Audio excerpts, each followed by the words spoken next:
wabarakatuh. Baiklah, saya dari kelompok 7 yang beranggotakan Aprila Ulfa, Ois Al-Nazariyah, Tania Triatika, dan Jeffrey akan mempresentasikan hasil diskusi kami yang berjudul Sumber Belajar Cetak dan Sumber Belajar Non-Cetak. Yang pertama, pengertian sumber belajar cetak dan non-cetak.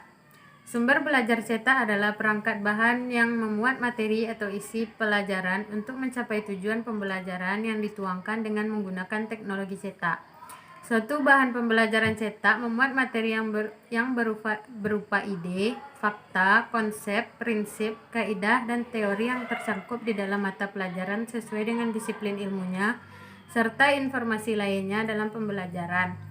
Sumber belajar non-cetak adalah segala bentuk bahan yang digunakan untuk membantu guru dalam melaksanakan kegiatan pembelajaran yang dituangkan dalam teknologi non-cetak. Bahan ajar non-cetak adalah sebagai bahan yang digunakan untuk membantu guru dalam melaksanakan kegiatan pembelajaran yang dituangkan dalam teknologi dan cetak.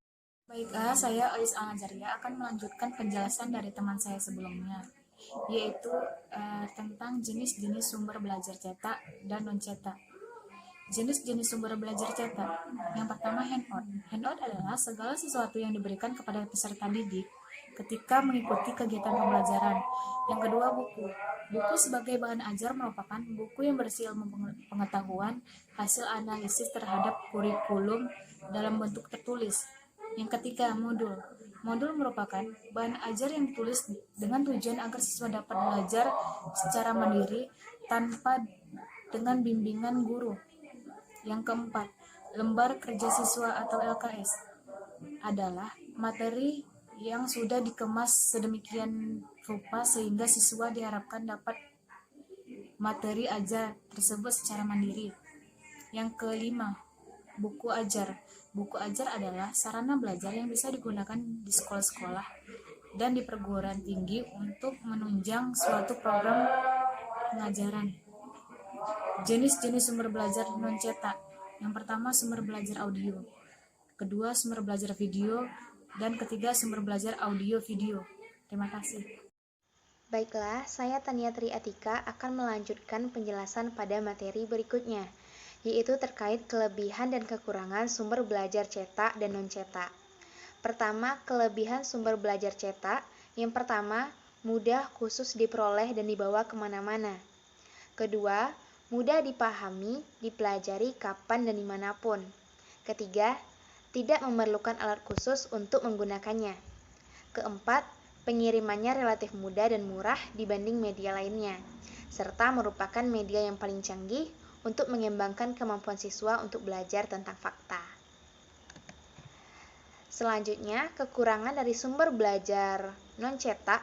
Yang pertama yaitu tidak mampu mempresentasikan gerakan. Kedua, pemaparan materi dalam bahan ajar cetak cenderung linear. Ketiga, tidak mampu mempresentasikan kejadian secara beruntun.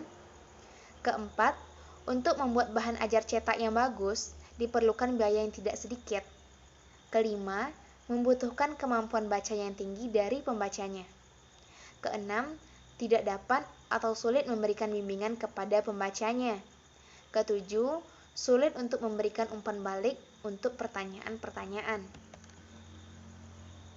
Sementara kelebihan dari sumber belajar non-cetak yaitu pertama, dapat menggambarkan gerakan, keterkaitan, dan memberikan dampak terhadap topik yang dibahas.